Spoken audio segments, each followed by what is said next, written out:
Hello students, तो welcome to प्रवेश maths classes. तो यार आज हम लोग स्टार्ट करने वाले अपना टॉपिक प्रोबेबिलिटी, है ना भाई। चलो अच्छा, 9th क्लास में भी पढ़ा था प्रोबेबिलिटी, है ना भाई। नहीं पढ़ा प्रोबेबिलिटी 9th क्लास में? अच्छा अच्छा, कैंसिल हो मतलब हट गया था क्या? पहली बार पढ़ रहे हो? चलो ठीक है, पहली बार पढ़ते हैं। अच्छा ऐसे 8th में पढ़ा हो कभी? चलो पहले कभी, अच्छा ये नाम तो सुना होगा प्रोबेबिलिटी, है ना भाई। अच्छा प्रोबेबिलिटी का जनरल मीनिंग क्या होता है यार? चांसेस। जैसे मैंने बोला मैंने एक डाई फेंकी या मैंने एक कॉइन टॉस किया, तो हेड आने के चांसेस क्या है? 1/2 यानी 50%, है ना। हम बोलते हैं ना जब एक कॉइन को टॉस करेंगे तो हेड और टेल आने के चांसेस कितने हैं? 50-50% है। ऐसे मैं बोलता हूँ मैंने एक डाई फेंकी तो 1 आने के चांसेस क्या है? तो खैर तुम्हें पहले से आता ही तो यार। चलो भाई ठीक है। तो मतलब बेसिकली जो प्रोबेबिलिटी है वो क्या करता है, किसी भी इवेंट के होने के चांसेस कैलकुलेट करता है कि ये इवेंट होगा, इसके होने के चांसेस क्या है। तो वो बेटा कौन कैलकुलेट करता है? प्रोबेबिलिटी। बात समझ में आ गई? प्रोबेबिलिटी क्या है कि कोई भी इवेंट हो सकता है, इसके क्या chances, that is called probability. आप कभी एक बार देखते भी होगे, मतलब न्यूज वगैरह में भी आता है कि इस बार बारिश होने के चांसेस इतने हैं, तो वो क्या है? प्रोबेबिलिटी है। ये सब एक अनुमान लगाया जाता है, मतलब हिंदी में इसको बोलते हैं अनुमान। और जनरली जो लोग गैम्बलिंग करते हैं, ये तो सारा खेल जनरली किस पे चलता है? प्रोबेबिलिटी पे चलता है, चांसेस पे लक चलता है प्रॉपर तरीके से, है ना। तो चलो, तो प्रोबेबिलिटी को पढ़ने के लिए ना सबसे पहले आप एक बात पढ़ो, उस बात को लिखो रैंडम एक्सपेरिमेंट।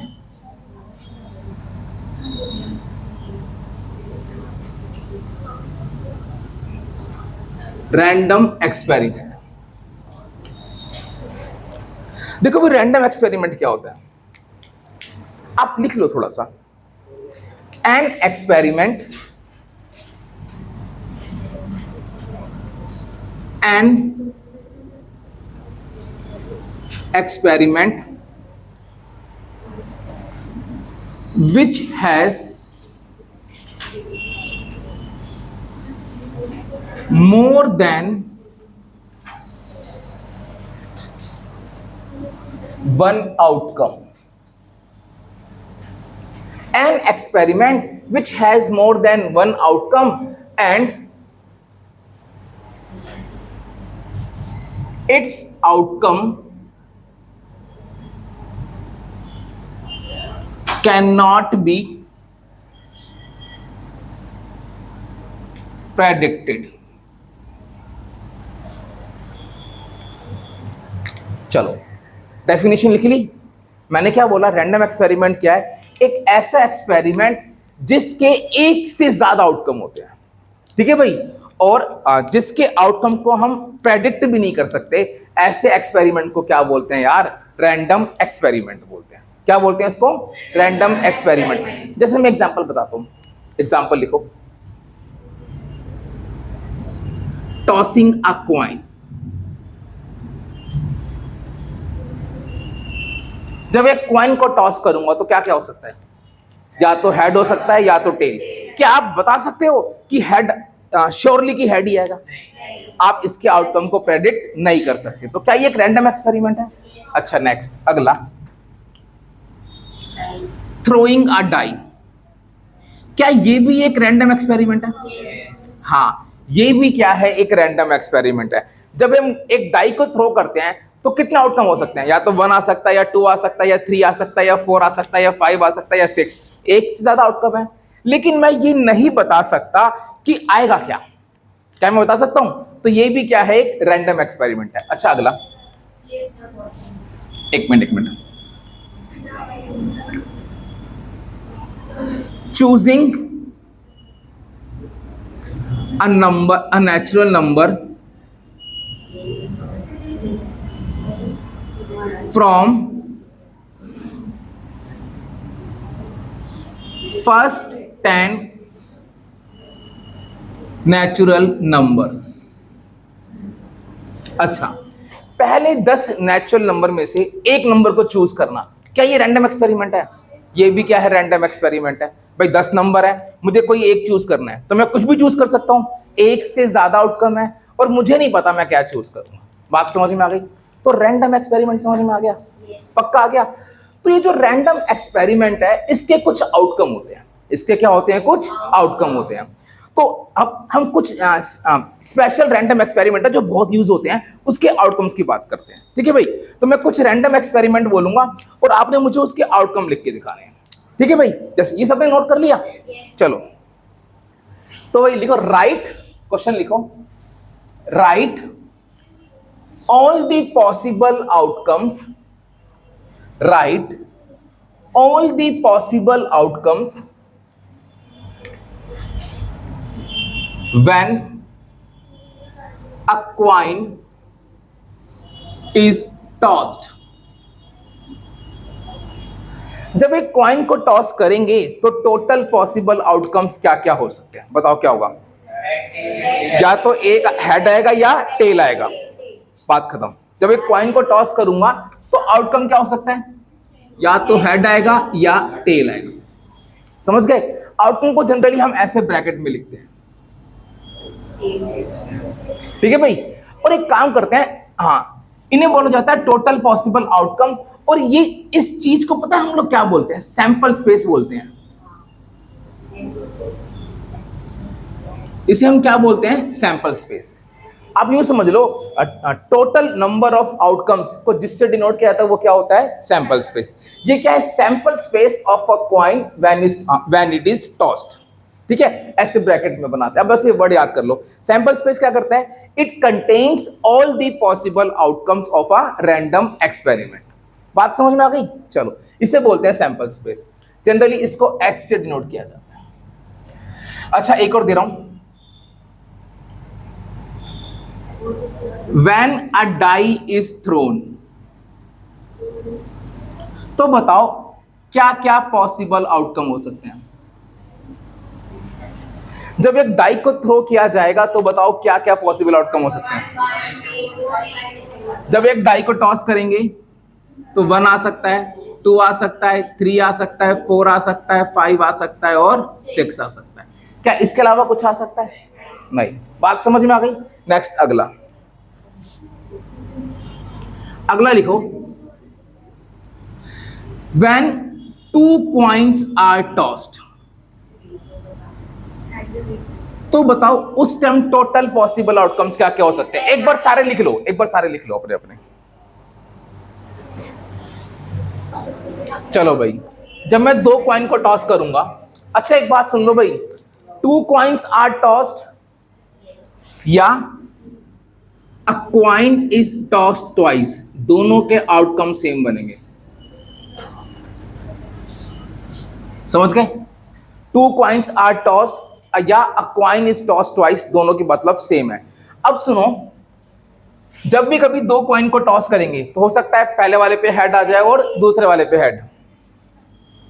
एक बनेगा हेड हेड, है ना?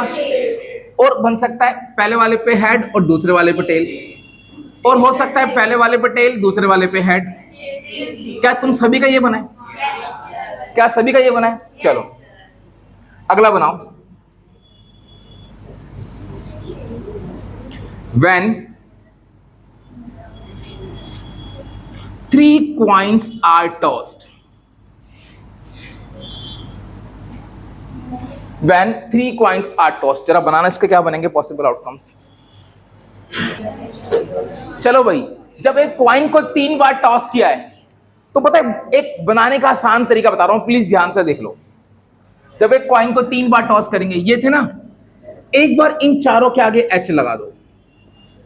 2 वाले सबको बनाने आते हैं, 4 बनेंगे। एक बार इन चारों के आगे एच लगा दो,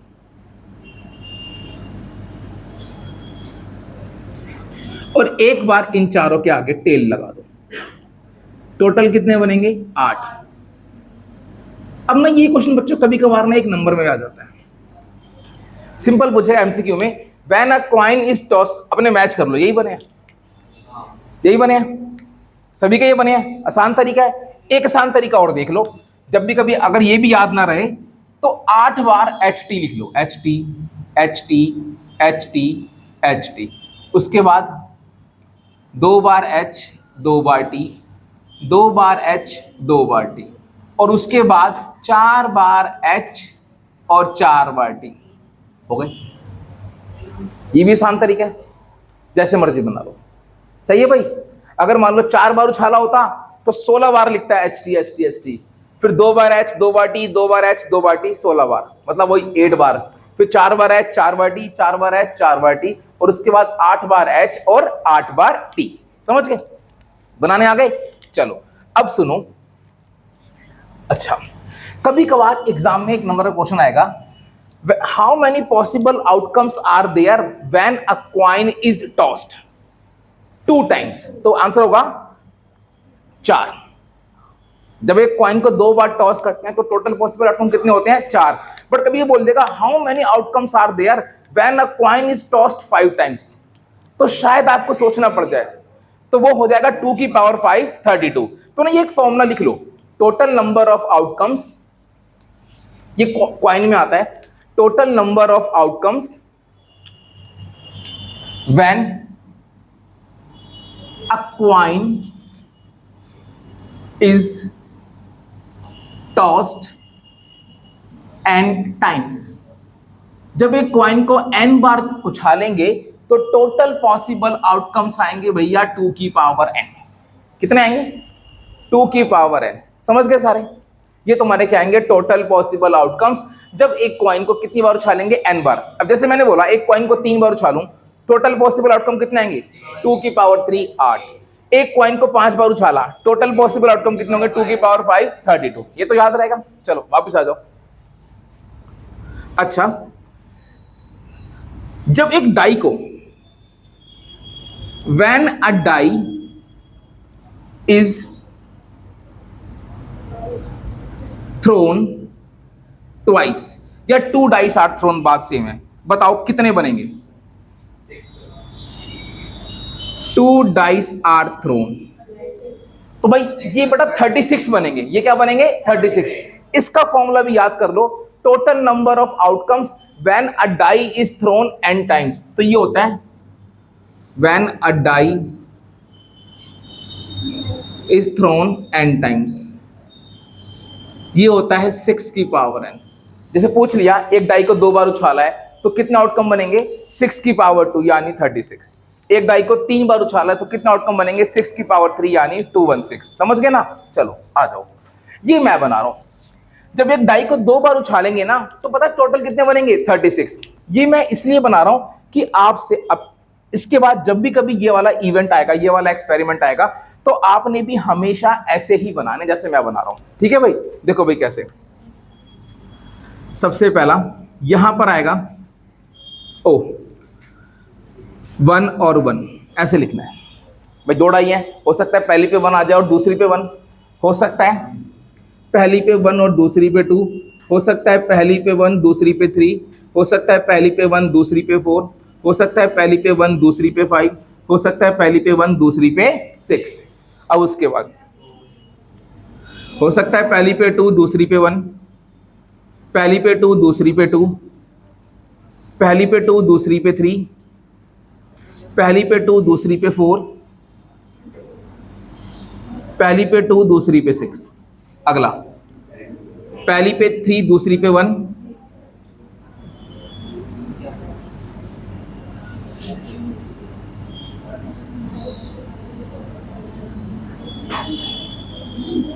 सिक्स। अगला पहली पे 4 दूसरी पे 1। समझ गए सारे? तो ऐसे ही बनाने भैया 5,1,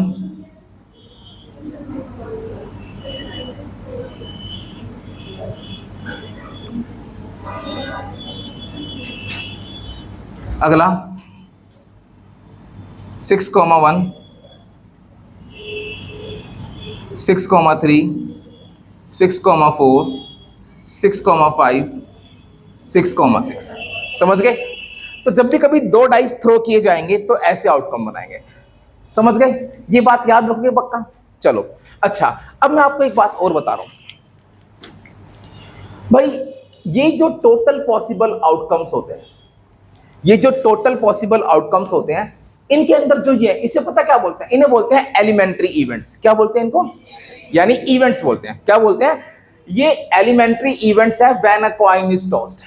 ये क्या है? एलिमेंट्री इवेंट है when a die is thrown. These are the events, these are the events. अब मैं आपको बता रहा हूं, हम जितने भी क्वेश्चन करेंगे ना हमारी 10th में, तो शायद ही कोई क्वेश्चन होगा जिसमें ये इक्वली लाइकली ना हो। ये सारे आउटकम्स क्या होते हैं? Equally likely. क्या होते हैं? Equally likely. अब ये इक्वली लाइकली का मतलब पता है क्या है? सबके आने के चांसेस सेम है। क्या है? सबके आने के चांसेस सेम है। पता लग गया? जितने चांसेस हेड के आने के हैं उतने ही चांसेस किसके हैं? टेल के आने के। जितने चांसेस 1 के आने के हैं उतने ही चांसेस 2 के आने के हैं, उतने ही चांसेस 3 के आने के। तो लिख लो, जो हमारी 10th क्लास में जितने भी एलिमेंट्री इवेंट्स है, all the elementary events are equally likely. ये आ सकता है एमसीक्यू में हमारी 10th क्लास में। शायद ही कोई क्वेश्चन ऐसा होगा जिसमें ये इक्वली लाइकली ना हो। अगर आया तो बताऊंगा, वैसे मेरे हिसाब से 10th में तो नहीं है। ठीक है भाई, इन्हें क्या बोलते हैं? Equally likely. तो अभी तक जितना पढ़ा है सारी बातें समझ में आ गई। एक छोटी सी बात और पूछ रहा हूं। अच्छा, आपने प्लेइंग कार्ड्स देखे हैं? आपने एक प्लेइंग कार्ड देखे हैं। अब उन प्लेइंग कार्ड में से, अच्छा मैंने बोला भाई मेरे पास 1 से लेके 10 तक नेचुरल नंबर है, 10। 1 से लेके 10 तक 10 नेचुरल नंबर है। अब मैंने इनमें से एक नंबर सिलेक्ट किया, मैंने इनमें से एक नंबर सिलेक्ट किया, तो बताओ उस नंबर का टोटल पॉसिबल आउटकम क्या हो सकता है? भाई यूं समझ लो, मेरे पास 10 स्लिप है। मेरे पास क्या है? 10 स्लिप, और मैंने एक स्लिप पे 1 लिखा, एक पे 2 लिखा, ऐसे करते करते कहां तक लिखा? 10 तक लिखा। इन सारी स्लिप को एक बैग में डाल दिया और उसमें से एक स्लिप निकाली बिना देखे। अबे सुन, मैंने प्रोबेबिलिटी तो पूछी नहीं, तो उस स्लिप का टोटल पॉसिबल आउटकम क्या हो सकता है? 10 हो सकते हैं बेटा। वो स्लिप पे 1 भी लिखा हो सकता है, 2 भी लिखा हो सकता है, 3 भी लिखा हो सकता है, 4 भी लिखा हो, नहीं आई बात समझ में? भाई मेरी बात सुनो, अच्छा ध्यान से सुनना। मैंने 10 स्लिप ली, एक पे लिखा एक पे लिखा 2। कभी खेला नहीं है बचपन में? 16 पर्ची ढप खेलते थे, चलो वो अलग बात है, करिए। या कभी कभार हम खेलते भी हैं, ये तेरी पोजीशन, ये तेरी पोजीशन, नंबर डाल के करते हैं। मैंने 10 पर्ची लिखी, एक पे 1 लिखा, एक पे 2 लिखा, एक पे 3 लिखा, उनको एक बैग में डाल दी, आंख बंद करी और एक निकाली पर्ची। अब इस पर्ची का टोटल, इस पे क्या क्या नंबर हो सकता है? 1 से लेके 10 तक कुछ भी, तो टोटल पॉसिबल आउटकम क्या हो गए? 1 से लेके 10 नहीं हो गए? बात समझ में आ गई? ये भी क्या है? एक रैंडम एक्सपेरिमेंट है। अच्छा सिमिलरली मैं आपसे एक पूछना चाहता हूं, आप सभी ने प्लेइंग कार्ड्स देखे हैं? दिवाली पे तो देखे होंगे, तुम में से बहुत सारे देखे होंगे, है ना? देखते हो दिवाली पे? हमारे एक्चुअली रूल है ना, दिवाली पे खेलते हैं करके नहीं। अच्छा तो जिसके यहाँ नहीं खेलते बढ़िया है, लेकिन कुछ लोगों के यहाँ खेलते हैं दिवाली पे। चलो अच्छा, प्लेइंग कार्ड्स कितने होते हैं? 52। अच्छा उनमें से मैंने एक कार्ड निकाला। अब वो एक कार्ड क्या क्या हो सकता है? उन 52 में से कुछ भी हो सकता है, तो उसके टोटल पॉसिबल आउटकम कितने हैं? 52। तो टोटल पॉसिबल आउटकम समझ में आ रहा है सबको? अच्छे से आ रहा है? मैं क्या कहना चाहता हूं इसके बारे में? चलो आगे आ जाओ। अब आप बात करते हैं किसकी? प्रोबेबिलिटी की। ये सबने नोट कर लिया? अच्छा इन्हें क्या बोलते हैं? इवेंट बोलते हैं। क्या बोलते हैं इन्हें? इवेंट। अब बात करते हैं probability of an event.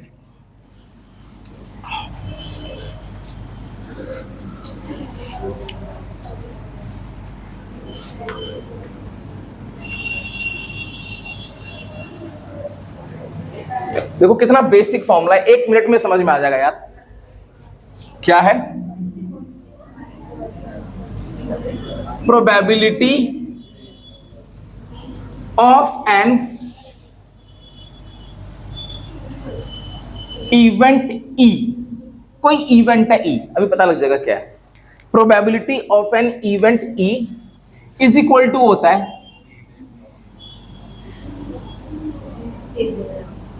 Favourable outcomes to E upon total possible outcomes. ये है probability of an event E, favourable outcomes to E upon total possible outcome. इसको हम लोग शॉर्ट फॉर्म में ऐसे भी लिख देते हैं, पीई। समझ गए? अब सीधा इस पे क्वेश्चन करते हैं। सबसे पहला क्वेश्चन शुरू करते हैं। क्वेश्चन लिखो। क्वेश्चन है find the probability, find the probability of getting an head, getting a head, n नहीं आएगा, when a die, oh sorry, when a coin is tossed. ये क्वेश्चन है, देखो भाई करना देख लो, मुझे पता आप लोगों को आता है कैसे करते हैं। सॉल्यूशन, चलो, find the probability of getting a head when a coin is tossed. सबसे पहले क्या करना है, लिखो total possible outcome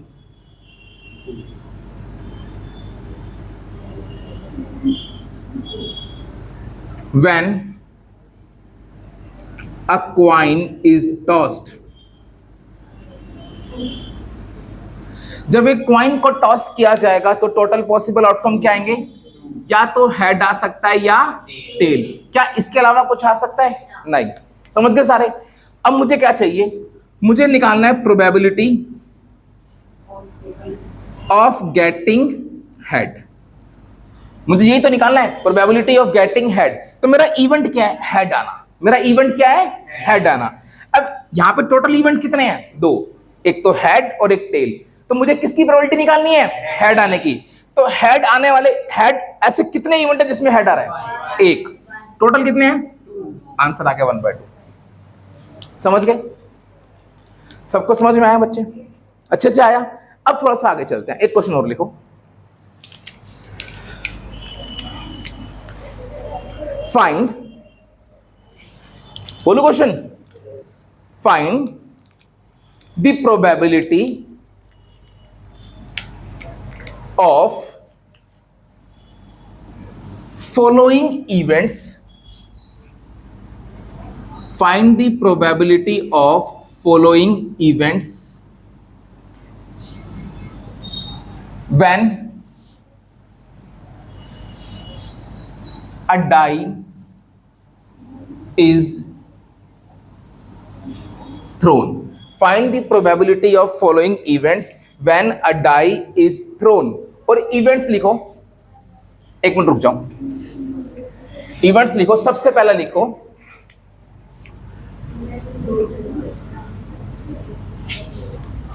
getting an even number. दूसरा इवेंट लिखो getting a prime number.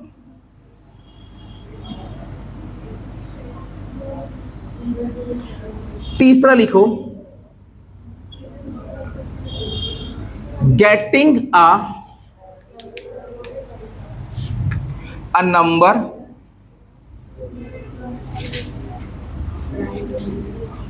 Less than 3। Fourth लिखो getting a number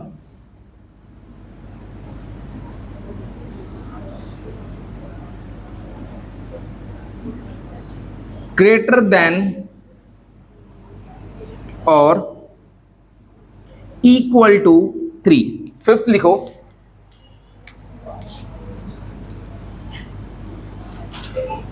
getting a number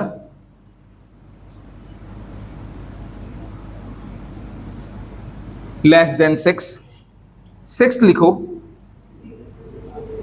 less than 6 की जगह 7 करो यार। अगला गेटिंग अ नंबर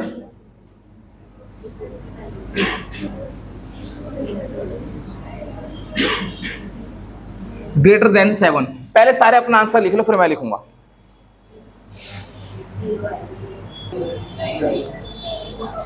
चलो भाई सॉल्यूशन मैं क्या कर रहा हूं। अच्छा क्वेश्चन था, अच्छा हमारा एक्सपेरिमेंट क्या है, मैंने एक डाई को फेंका है। जब एक डाई को फेंकूंगा तो टोटल पॉसिबल आउटकम क्या होंगे, 6। तो हो गए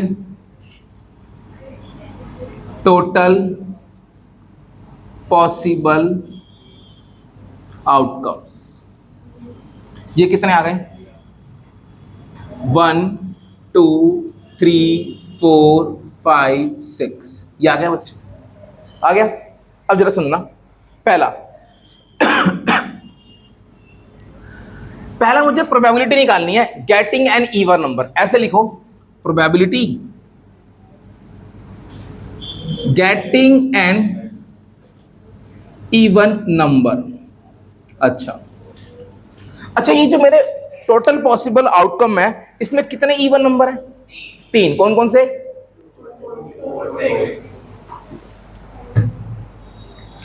मेरे पास 3 इवन नंबर है, एक है 2, एक है 4, एक है 6।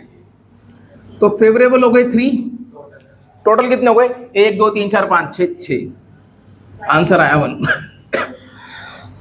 1/2। समझ गए सारे? आगे सेकंड क्या बोला है? Getting a prime number. मैं आपसे एक बात जानना चाहूंगा, मैं जिससे पूछूंगा वो जवाब देना, और कोई नहीं बोलेगा। Getting a prime number, lavish का इसमें प्राइम नंबर कौन कौन से हैं? ओके बेटा, 1 प्राइम नंबर नहीं होता, ये ध्यान रख लेना। प्राइम नंबर हमेशा कहां से स्टार्ट होते हैं? प्राइम और कंपोजिट हमेशा 2 से स्टार्ट होते हैं। तो इसमें प्राइम नंबर एक तो 2 है, एक 3 है और एक 5। ऐसे नंबर जो 1 और अपने अलावा के अलावा किसी और से डिवाइड नहीं होते। तो 3 प्राइम नंबर है, 2 3 5। तो इसकी प्रोबेबिलिटी क्या होगी? समझ गए सारे बच्चे? समझ गए सारे? अगला थर्ड क्या था? Getting a number less then 7। चलो, गेटिंग 3, मैंने इंशाल्लाह पढ़ लिया क्या? Getting a number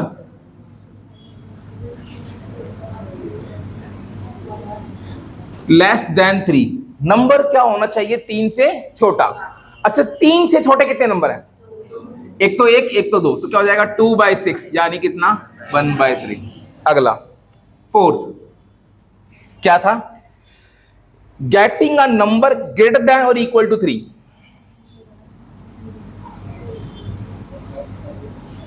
getting a number greater than और इक्वल टू 3। 3 या 3 से बड़ा नंबर, तो क्या क्या हो सकता है? 3 भी हो सकता है, 4 भी हो सकता है, 5 भी हो सकता है, 6 भी। तो कितना हो गया? 4/6 यानी 2/3। अगला fifth, getting a number less then 7। एक minute. Getting a number less then 7। भाई आंचल क्या आंसर आएगा इसका? कि नंबर जो आए वो 7 से छोटा है, तो फेवरेबल आउटकम कितने होंगे? 6/7 हो, 6/6। भाई नंबर 7 से छोटा है, अब भाई कुछ भी आ जाए, सारे क्या हैं? 7 से छोटे। तो इसका आंसर क्या आ गया? 6/6, दैट इज 1। समझ गए? चलो नेक्स्ट, आगे sixth, getting a number greater than 7।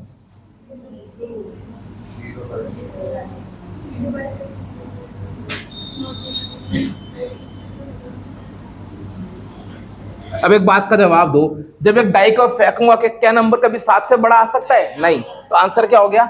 0/6, क्योंकि एक भी फेवरेबल आउटकम नहीं है। बात समझ में आई? अच्छा, अब यहां पर एक छोटी सी बात बता रहा हूं, आगे भी बताऊंगा।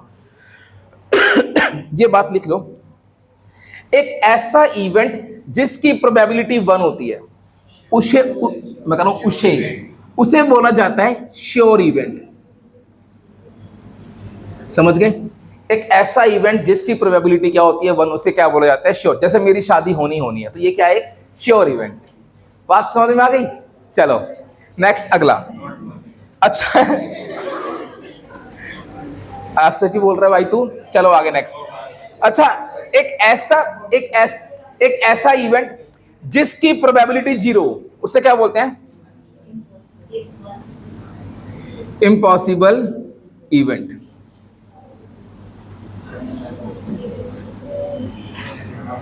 चलो भाई, एक ऐसा इवेंट जिसकी प्रोबेबिलिटी क्या हो? 0, उसे क्या बोलते हैं? Impossible event. जैसे मेरी शादी इस साल में होगी, ये तो मुझे इम्पॉसिबल ही लग रहा है, ठीक है? ना ये नहीं है। मैं कुछ और एग्जांपल देता हूं, चलो। इम्पॉसिबल इवेंट जो कभी हो नहीं सकता, है ना भाई। ऐसा इवेंट जिसकी प्रोबेबिलिटी 0 हो उसे क्या बोलते हैं? इम्पॉसिबल इवेंट, और वो कभी नहीं हो सकता। जैसे मैं आपको बोल दूं, जैसे मैंने आपको क्या बोला, सुनो भाई, एक कॉइन टॉस किया और नंबर 3 आ जाए, ये नहीं हो सकता। तो ये क्या है? Impossible event. जैसे एक बैग के अंदर बहुत सारी रेड बॉल है और मैंने एक बॉल निकाली, वो ग्रीन आ जाए, हो ही नहीं सकता। जब सारी रेड है तो ग्रीन कैसे हो सकती है? तो ये क्या है? एक इम्पॉसिबल इवेंट। समझ गए? एक ऐसा इवेंट जो कभी हो ही नहीं सकता। पक्का? मैं बोलूं अल्फाबेट्स लिख के दिखाओ, आप गिनती लिख दो, तो ये गलत चीज है ना ये। तो भाई, तो अल्फाबेट्स में गिनती होने के चांसेस क्या है? 0। तो समझ में आ गया? श्योर इवेंट जो होना ही होना है, इसे कोई नहीं रोक सकता। जैसे एक और बताता हूं। मैंने बोला एक बैग के अंदर बहुत सारी रेड बॉल है और मैंने एक बॉल निकाली, वो रेड होगी, इसकी प्रोबेबिलिटी क्या है? 1, क्योंकि वो बॉल रेड ही होगी। सारी जब रेड है तो क्या होगी? रेड ही होगी। इतनी बात समझ में आ गई? तो बस अभी ये बात याद रखो, एक ऐसा इवेंट जिसकी प्रोबेबिलिटी 0 होती है उसे क्या बोलते हैं? Impossible event. ऐसा इवेंट जिसकी प्रोबेबिलिटी 1 होती है उसे क्या बोलते हैं? Sure event. बच्चों, इतनी बात याद रहेगी सबको? अच्छे से याद रहेगी? चलो अगले एग्जाम्पल पे चलते हैं हम।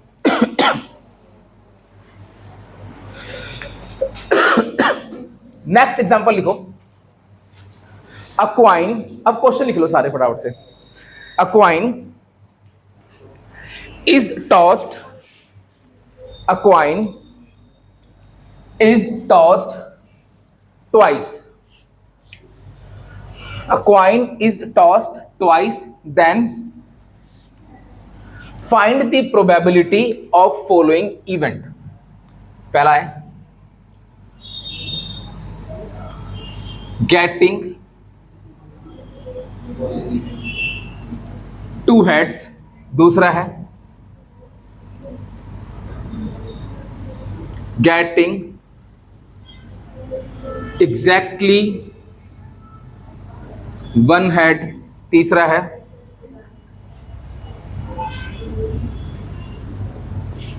गेटिंग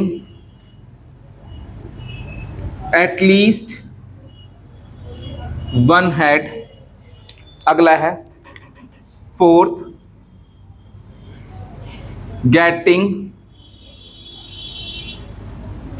एट मोस्ट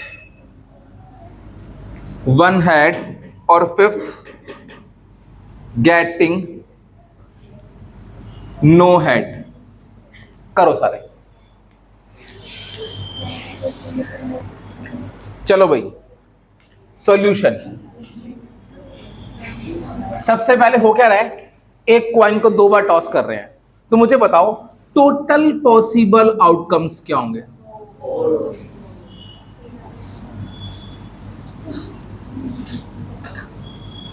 चार होंगे, और वो अभी हमने बनाना सीखे थे। एक बनेगा HH, HT, TT। चलो अब इसके बाद पहला प्रोबेबिलिटी निकालनी है, गेटिंग 2 heads, 2 head आने की प्रोबेबिलिटी। इसमें टोटल कितने इवेंट है? 4। ऐसे कितने इवेंट है जिसमें 2 हेड आ रहे हैं? 1, तो 1/4। नेक्स्ट अगला, probability of getting exactly 1 head,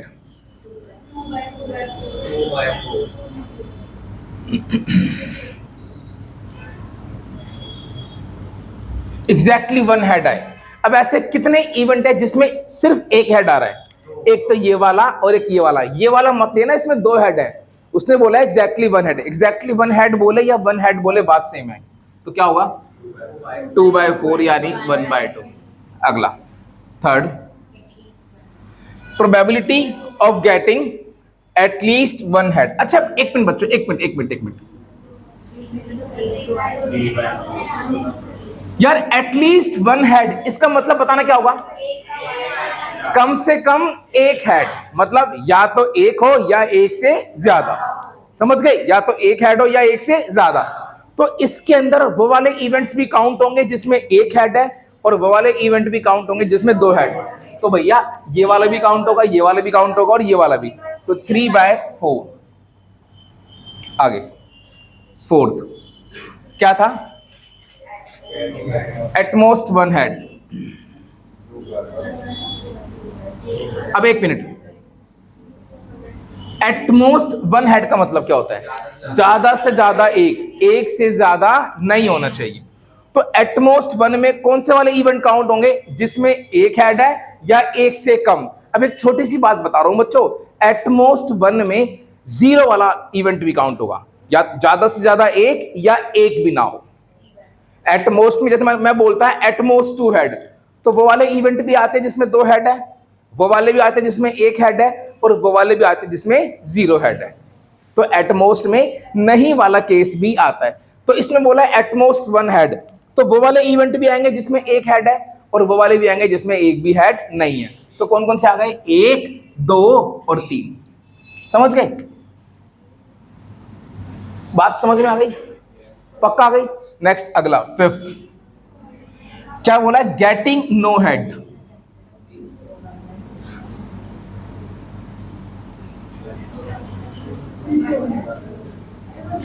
getting no head बोल दे या गेटिंग टू टेल्स बोल दे, बात सेम है। गेटिंग नो हेड कितना है? ऐसे इवेंट जिसमें एक भी हेड नहीं है, एक ही है, 1/4। समझ गए? अच्छा, बात समझ में आई? एक आज के लिए वैसे इतना ही करते हैं, एक छोटी सी बात और लिख लो। पता क्या है? किसी भी रैंडम एक्सपेरिमेंट के जितने भी एलिमेंट्री इवेंट होते हैं, एक नंबर में आएगा, एमसीक्यू में बता रहा हूं, जितने भी एलिमेंट्री इवेंट होते हैं, अगर मैं इन सब की प्रोबेबिलिटी अलग अलग निकालूं तो उसका सम हमेशा 1 आता है।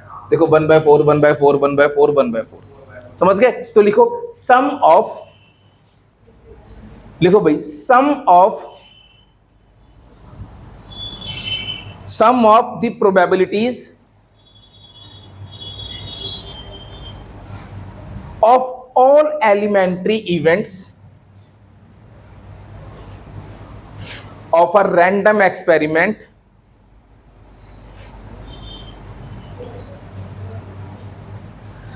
sum of probabilities of all the elementary events of a random experiment is always 1।